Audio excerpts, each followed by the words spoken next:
Hi, this is Meghna Gulzar, and you're listening to me on letsthinkaloud.com with Himani. Letsthinkaloud.com, you're tuned in with me, Himani. And of course, this is a film that all of us have been waiting for on May 11th, Raazi. Raazi का राज खुलेगा May 11 को and फिलहाल मेरे साथ बात करने के लिए है Meghna Gulzar. Now, Meghna Gulzar, somebody, when I got to know I have to interview her, I was a little intrigued because the first question that I want to ask Meghna. Hi, Meghna. Hello, Himani. How are you? Very well. You know what? When they told me that I have to interview you, तो मैं थोड़ी सी डर गई because you know the image that I have of you is, oh my God, Gulzar साहब की बेटी है, serious बातें करेगी, serious बातें करनी पड़ेंगी. So, do I need to be scared of you? Even if you are, what can I possibly do? I can't bite you over the head. You can't. No, you can't. But you can hang up on me.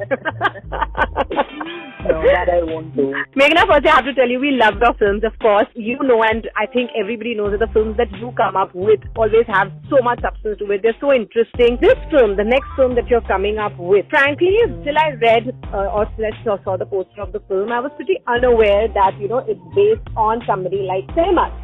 So how did you decide to make a film on this topic? Like such an interesting topic that I think a lot of us of our generation probably would be unaware of. That's actually the point, you know, to tell stories that, you know, people should know but don't. That's, you know, that is my driving force when I choose my subject.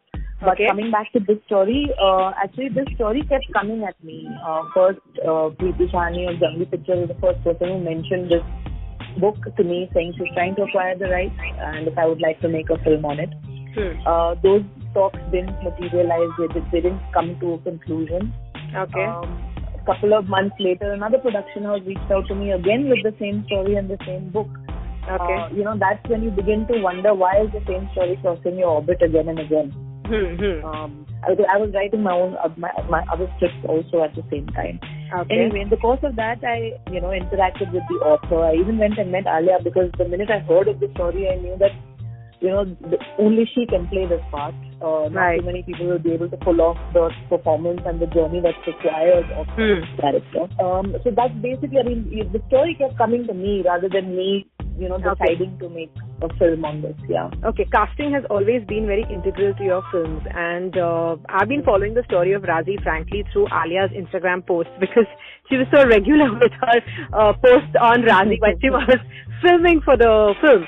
So tell us about the casting. I know you told me that you had Alia in mind right from the beginning, but what was really your thought process? Because when you must have read the book that, you know, you want to cast, who you want to cast as Iqbal and who you should be casting as Sehmat, or even the parents, all are very integral and crucial to the story. So tell us a little bit about your casting thought process. The casting process comes from the script. When you have your scenes, you have your dialogue, and you know what each character is.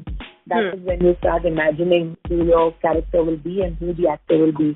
I go completely on instinct. The first thing is that the actor should physically match how I have imagined the character to be. That's the first point. Second, knowing that it's you know, a very, very, how can I say this? Not difficult, but it's a very layered story to tell.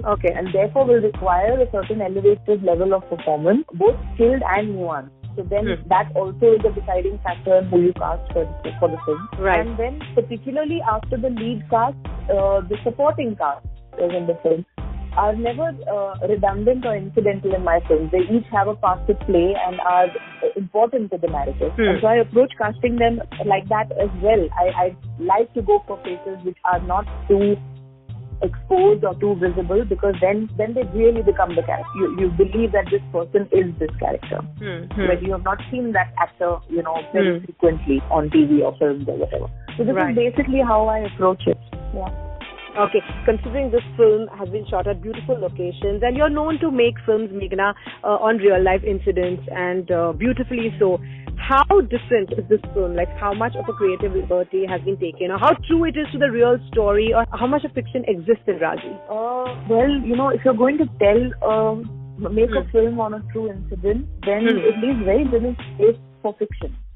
Otherwise, then you can't call it a true story. You know, that would be dishonest. You take creative liberties in adapting from a book because passage of time, literal information is very easily done in a book and not so easily on film. That is the place where creative liberties come in. But for example, in the book, there is not much information about what kind of training Mehmet had to undergo before she was sent across. Okay. You know, we had to research all of that, apply imagination and logic. What was available? What were the resources? What was the technology in 1971? It's very different from what we have today and what we see in Mission Impossible and other, films based on intelligence and counterintelligence. Meghna, finally, I want you to give a huge shout out to Singapore on why they should watch Raazi, and invite everybody in Singapore and the APAC region who would be listening to this interview to come and watch Raazi on May 11th. Hi everybody, Singapore and the entire APAC region. This is Meghna Gulzar. My film Raazi releases on 11th May 2018. It is a very compelling story based on true incidents, and it's important in today's times to look back and know what exactly happened with this girl, Mehmet, played by Alia Bhatt, back in 1971. Sometimes it's also nice to look back into the past to understand why we are where we are today. So I hope you do come and watch Raazi and enjoy it as much as we enjoyed making it. Fantastic. Meghna, do you want to tell us anything about your future projects, glimpse of what we see you doing next? Well, I will be working on a film based on Sam Manekshaw after Raazi, but on the immediate I need to take a book vacation. I know, I'm sure you do, but not until May 11th. Thank you so much, Meghna. You're definitely not as serious as I thought you'd be, and I really enjoyed this conversation with you. Thank you, Mani. Hope you like what you see. I will, and I will definitely tweet about it for sure. Please do. Bye. Bye.